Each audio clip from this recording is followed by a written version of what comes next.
というわけで皆さんこんにちは、こんばんは、高山です。今回は最強スペックとも言えるゴリゴリのハイエンドノート PC のレビューです。以前の動画でクリエイター向けの PC を紹介してほしいっていうコメントを何件かいただいたことがあって、何か紹介できる機種はないかなと探していたところ、ギガバイトさんからね、この度お声をかけていただきまして、製品をお借りしました。スペックはこちらになります。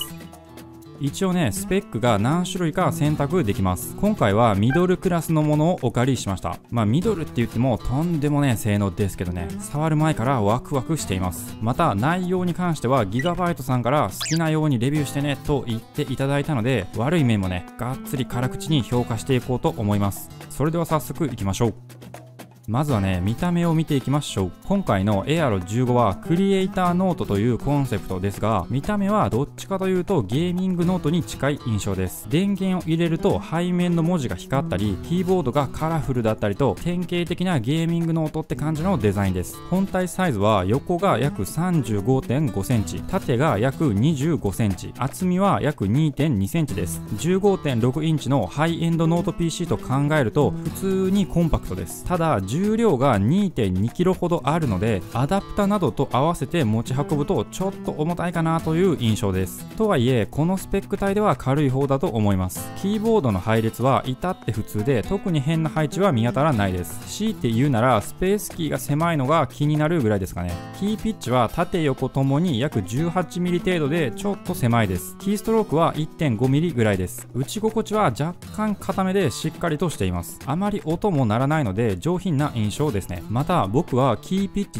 18.5mm のキーボードを愛用しているので、 18mm のこの機種はちょっと打ちにくかったです。打ち間違いが多発しました。キーボードバックライトは1677万色からキー1つごとに自由に色を変更できます。さらにプリインストールされているコントロールセンターから明るさやマクロなども自由に設定することができるので、いじれる範囲はかなり広いです。トラックパッドはレスポンスも良くかなり快適です。広さも十分に取られているので非常に使いやすいです。ただ汗をかくとかなり滑りが悪くなる素材なので、暑い時期に使うときは少しストレスがたまるかもしれません。インターフェースはかなり充実していて、まさにクリエイターノートといった印象です。 HDMI に加えてディスプレイポートも搭載していたり、サンダーボルト4にも対応しています。ただ残念ながら PD 充電には対応していないので、純正の AC アダプタを持ち運ぶ必要があります。ちなみに AC アダプタは約 850g と激重です。さらにプラグを挿す場所がなぜか真ん中にあるので結構邪魔です。この他にウェブカメラも搭載しているのですが、位置が少し特殊で画面下中央に設置されています。さらに物理的に目隠しできる謎の機能も搭載していたりして、ちょっと面白い仕様です。スピーカーは本体底面に 2W のものが2つ搭載されています。いわゆる普通のステレオスピーカーです。音質もノート PC としては至って普通な感じです。悪くもなく良くもないです。この点はヘッドホンなどを使えば特に問題ないと思います。ディスプレイは 4K 対応のサムスン製有機 EL です。やはり液晶じゃないので発色はめちゃくちゃ綺麗ですね。 HDR400 規格に準拠していたり、 X ライトパントン色構成認証を受けていたりと、ディスプレイの色味に関してはかなり正確に設計されています。画像や映像をね扱うユーザーと相性が良さそうです。なおリフレッシュレートは 60Hz なんで、高品質なゲーミング環境を想定している場合は要注意です。本格的に FPS をやるなら 144Hz は必須とか言われる時代なんでね、この機種だとちょっと苦しいかもしれません。あと一応有機 EL なんでね、光沢画面でフリッカーもあるので、人によっては長時間の利用はやや疲れるかもしれません。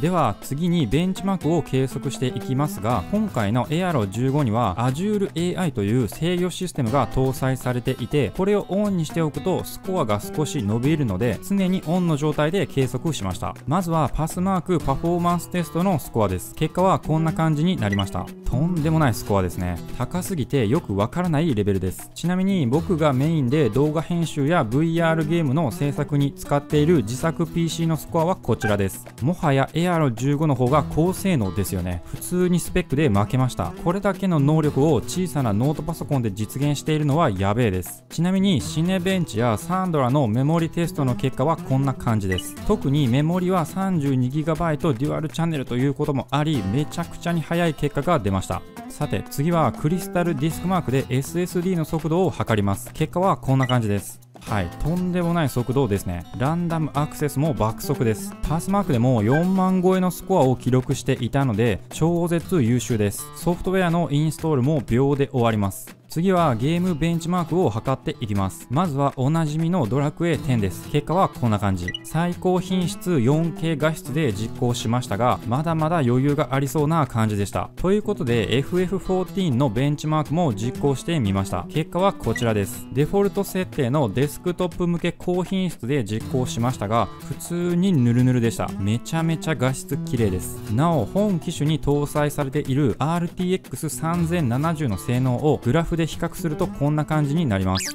RTX3070 といってもノート PC 用なんで、デスクトップ版の GTX1080 や RTX2060 ぐらいの性能と近い感じになります。一応今回の計測ではスコア16000ぐらい出ていたので、この機種はデスク版の RTX3060 ぐらいの性能はあるかもしれません。他にもプレミアプロで 4K 動画の編集とエンコードなんかもやってみましたが、操作も超快適で3分程度の動画の書き出しなら45秒ぐらいで終わりました。めちゃめちゃ早いです。次は発熱や騒音についてですが、エアロ15は WindForce Infinity と呼ばれる独自の冷却システムを搭載しているので、なかなか冷却性能は優秀です。 CPU 温度も一瞬90度まで到達することはありますが、すぐに冷却されるので高負荷時でも60度前後で落ち着いています。 GPU も高負荷時60度から70度程度だったので、ハイエンドノート PC としては優秀な方だと思います。表面温度は最高45度ぐらいで、キーボードの真ん中あたりが少し暖かいです。特に熱いのは電源ボタンのあたりですが、触れない温度ではないです。なお高負荷時の騒音はめちゃめちゃうるさいです。巨大なファンを2機搭載していることもあって、でかいサーキュレーターレベルの爆音が鳴ります。カフェなどで使うのはちょっと厳しいかもしれません。周囲の注目を集めること間違いなしです。なお消費電力は GPU や CPU がフル稼働していると 200W を余裕で超えるので、かなり電力を食います。全くエコじゃないんでね、この点は注意してください。最後にバッテリー持ちについてなんですが、エアロ15はバッテリー容量 99Wh とかなり大容量のものを積んでいるので、高表値も約8時間とハイエンドとしてはそれなりに長めになっています。実際ブラウジングなどの軽い処理なら6時間から7時間ぐらいはいけると思いますが、その分処理性能も大幅に抑えられた状態になるので、せっかくのスペックが台無しになります。基本的には電源につないだ方がいいでしょう。はい、というわけでエアロ15のレビューだったんですが、今回の要点をねまとめるとこんな感じになります。まずね 4K 対応でかなり精度の高いディスプレイを搭載しているので、クリエイター向けとしては抜群に相性いいです。この 4K 有機 EL に加えて RTX3000 系のグラボを搭載している機種は本当にエアロぐらいしか選択肢がないです。ここに魅力を感じる場合はベストな選択肢となるでしょう。ゲーム用途としても性能は申し分ないのですが、 4K 有機 EL という特殊仕様のためディスプレイが 60Hz 駆動ということだけは注意してください。精密な FPS の動作を要求するような場合は別のモデルの方がいいです。画質重視って感じですね。一方欠点としてはカフェ利用などには向いていません。騒音はひどいしバッテリー持ちも良くはないので、お手軽ノマド PC として利用することは難しそうです。一応薄型のノート PC なんで自宅と職場で使ったり寝室に持って行って使ったりなどはできます。こういう移動を想定している場合やデスクトップ PC を置くスペースがないなんていう場合は比較的相性がいいです。あとねやっぱり価格がちょっと高いです。しかし 4K 有機 EL プラス最新 RTX グラボを必要としている人にはむしろ他に選択肢がないので、この点はあまり問題ではないかもしれません。そもそも価格で比較する対象がほとんどないってことですね。無難よりは最強を求める方、仕事に使う道具は一番いいものを買いたいという方、こういうユーザーにマッチしそうな製品でした。価格や販売の詳細は概要欄にリンクを掲載しておきますので、また一度覗いてみてください。ヨドバシやビッグカメラグループ、一部のネットショップなどで購入が可能です。とということで今回は製品を貸していただいた上でのレビューだったんですが、こんなに批判して大丈夫ですかね。持ち運びできるのが一押しポイントですとかメーカーさんに言われていたんですが、普通にカフェリオ向いてないとか言っちゃってますからね。あと価格が高いとかね、お前宣伝する気ねえだろって怒られそうですが、まあ嘘はつきたくないんでね、正直な感想を述べました。今後ね、僕のチャンネルから案件的な動画が一切登場しなかったら、まあやらかしたんだなと思って察してください。ということで最後までご視聴ありがとうございました。それでは良き PC ライフをまたお会いしましょう。バイバイ。